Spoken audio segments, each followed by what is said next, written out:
حي على الفلاح.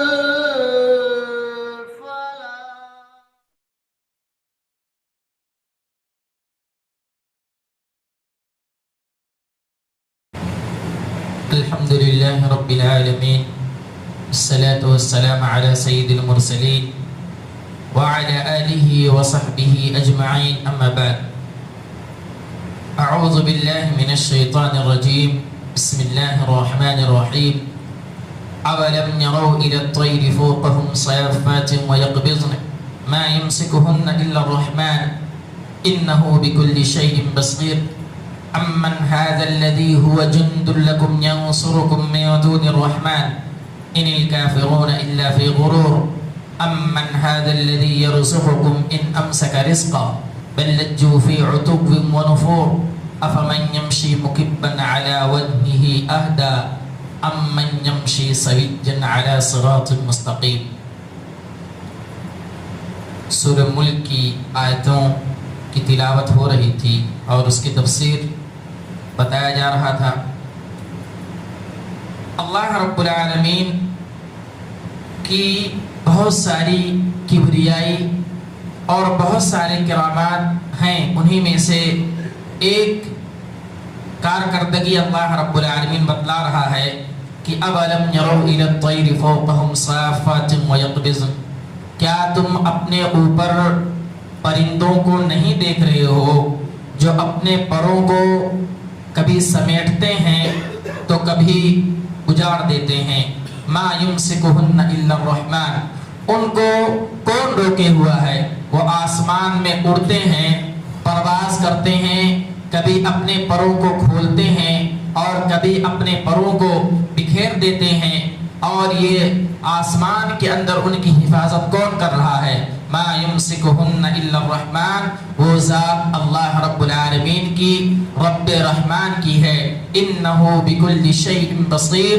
بے شک اللہ رب العالمین ہر چیز کو دیکھنے والا ہے. یہاں اللہ رب العالمین کی کارکردگی کو بتلاتے ہوئے اللہ رب العالمین اپنی پاور کو بتلا رہا ہے کہ کتنا طاقتور ہے کہ آسمان کے اندر پرندے جو اڑ رہے ہیں، اپنے پروں کو پرواز کر رہے ہیں، وہ آسمان میں کس کے سہارے پرواز کر رہے ہیں؟ وہ ان کو کون روکے ہوا ہے؟ ان کو کون دیکھ رہا ہے؟ وہ رب ہے، اور رب کائنات ہے. جہاں اللہ رب العالمین انسانوں کو جلاتا ہے، کھلاتا ہے، پلاتا ہے، وہیں پر اس دنیا کے اندر پرندے جو ہیں وہ بھی رب العالمین کی پرورش میں ہیں اور رب کائنات ان کی حفاظت کرتا ہے. اور آگے اللہ رب العالمین لوگوں کو چیلنج دیتے ہوئے کہہ رہا ہے امن ھذا الذی ھو جند لکم ینصرکم من دون الرحمن. کہ تمہارے پاس کون سی ایسی لشکر ہے اور تمہارے پاس کون سی ایسی لشکر ہے کہ اگر رب العالمین کی نصرت، رب العالمین کی مدد نہ آئے تو تمہارے پاس کون سی ایسی شخصیت ہے اور کون سے ایسے لوگ ہیں جو تمہاری مدد کریں؟ من دون الرحمن ان الکافرون الا فی غرور. اور کافر جو ہیں وہ سراسر دھوکے میں ہیں. یعنی یہ کہ اس دنیا کے اندر کتنے بھی لوگ مل کر کے آپ کے ساتھ ہو جائیں، اگر اللہ رب العالمین کی مدد روک لی جائے، رب العالمین تمہاری مدد نہ کرے، تمہارے اوپر سے اپنا ہاتھ اٹھا لے تو کتنے بھی لوگ شریک ہو جائیں، کتنے بھی لوگ ساتھ میں آ جائیں، وہ تمہاری مدد نہیں کر سکتے ہیں. یہ رب العالمین کے احسانات ہیں جو لوگوں پر ہیں اور اللہ رب العالمین اس کو بتلا رہا ہے. لیکن ہم اور آپ پھر بھی دیکھتے ہیں کہ وہ رب جس نے اس دنیا کو بنایا، اس دنیا کا چلانے والا ہے. ہوا وہی چلاتا، پانی وہی برساتا، دنیا کا سارا نظام وہی دیتا، روزی وہی دیتا، کھانے کے لیے کھانا دیتا، پینے کے لیے پانی میسر کرتا.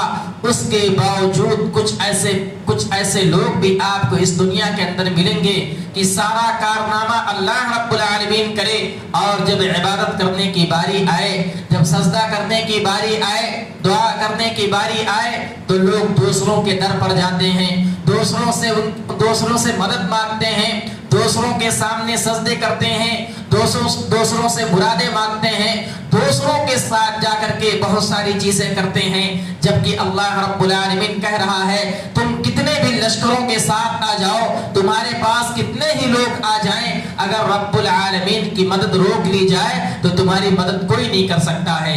تو یہ ہم اور آپ کے لیے نصیحت ہے کہ اگر ہمارا سر جھکنا چاہیے تو اسی اللہ رب العالمین کے سامنے جھکنا چاہیے، اگر دعائیں مانگنی ہیں تو رب العالمین سے دعائیں مانگیں، اور اگر کوئی بھی چیز کرنا ہے تو اس اللہ رب العالمین کے لیے کریں۔ آگے اللہ رب العالمین پھر فرماتا ہے امن هذا الذي يرزقكم ان امسك رزقا بل لجوا في عتب ونفور، کہ کون ہے وہ ذات کہ اگر تمہارے لیے، کون ہے وہ ذات جس نے تمہاری روزی روک لے تو اس کے علاوہ تم کو روزی دینے والا کون ہے؟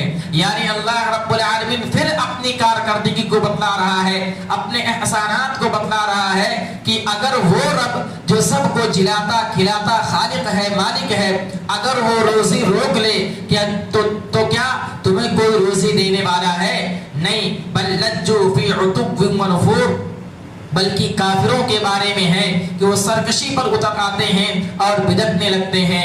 ہم اور آپ اپنی زندگی گزارتے ہیں، روزمرہ کے ایام میں سنتے اور دیکھتے ہیں کہ کبھی کبھی اللہ رب العالمین کا غضب نازل ہوتا ہے، رب ہم سے ناراض ہو جاتا ہے، تو کبھی قحط ساری آ جاتی ہے، کھانے کے لیے ہمارے پاس اناج جو اگتے ہیں زمین سے وہ روک دیے جاتے ہیں، پانی روک دی جاتی ہے، جس سے فصلیں برباد ہو جاتی ہیں، جس سے بہت زیادہ نقصان ہوتا ہے، اور یہ اللہ رب العالمین کا غضب ہوتا ہے۔ تو یہی کہہ رہا کہ اگر اللہ رب العالمین یہ کنٹینیو رکھ دے، برابر مسلسل رکھ دے کہ تمہاری روزی کو روک دی جائے، تو کوئی نہیں ایسی ذات ہے جو تم کو روزی دے سکے۔ اس لیے ہم اور آپ اللہ رب العالمین کی پاور کو یاد رکھنا چاہیے اور اسی کی عبادت کرنی چاہیے، اس کے ساتھ کسی کو شریک نہیں ٹھہرانا چاہیے۔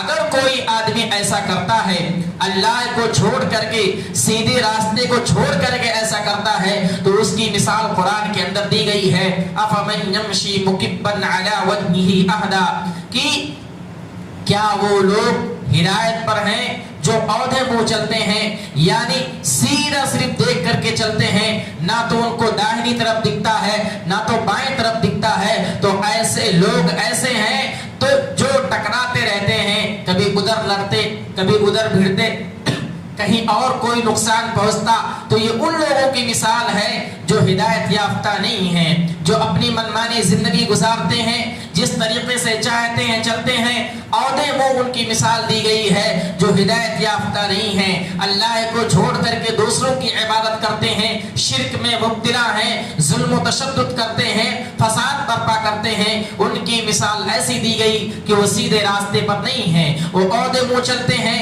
جس سے ان کو بہت زیادہ نقصان پہنچتا ہے، اور وہ اپنے منزل مقصود تک نہیں پہنچ سکتے، جہاں جانا چاہتے ہیں وہ صحیح راستے پر نہیں جا سکتے ہیں۔ افمن یمشی مکبا علی وجہہ اہدی، بلکہ سیدھے راستے پر وہ ہیں امن یمشی سویا علی صراط مستقیم، جو قرآن و سنت کے مطابق اپنی زندگی گزارتے ہیں، جو سیدھے راستے پر چلتے ہیں، جن کو یہ معلوم ہے کہ اللہ کا راستہ ہے، جن کو یہ معلوم ہے کہ نبی اکرم صلی اللہ علیہ وسلم نے اس راستے سے روکا ہے اور اس چیز سے منع کیا ہے، یہی صحیح معنوں میں سیدھے راستے پر ہیں، اور یہی لوگ جنت میں داخل ہوں گے، اور انہی لوگوں کا راستہ سیدھا راستہ ہے۔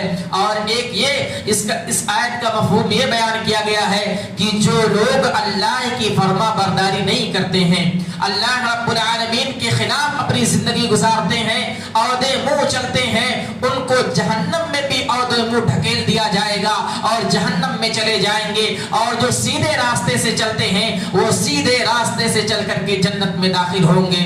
اس لیے ہم اور آپ اللہ رب العالمین کی کبریائی، اللہ رب العالمین کی کارکردگی کو اپنے ذہن میں رکھیں اور اس کے بتائے ہوئے طریقے پر چلیں، جو پوری دنیا کا چلانے والا ہے اسی کے سامنے سجدے کریں، اسی کے لیے عبادتیں کریں، اسی سے دعائیں مانگیں، اسی کے سامنے روئیں اور گڑگڑائیں، اپنے ماتھے کو اسی کے سامنے خم کریں۔ ایسا نہیں کہ جلانے کھلانے والا کوئی دوسرا ہو، پالنے والا دوسرا ہو، اور جب عبادت کرنے کی باری آئے، تسبیح و تحلیل کرنے کی باری آئے، ذکر و اذکار کرنے کی باری آئے تو ہم دوسرے کے در پر چلے جائیں، یہ طریقہ صحیح نہیں ہے۔ ہم اور آپ قرآن کو پڑھیں، اللہ رب العالمین کی تسبیح و تحلیل کو دیکھیں، قرآن کے اندر کیا کیا آیتیں ہیں اس میں غور و فکر کریں اور اسی ایک اللہ کی عبادت کریں۔ اخیر میں اللہ رب العالمین سے دعا ہے کہ اللہ رب العالمین تو ہمیں سیدھے راستے کی توفیق عطا فرما۔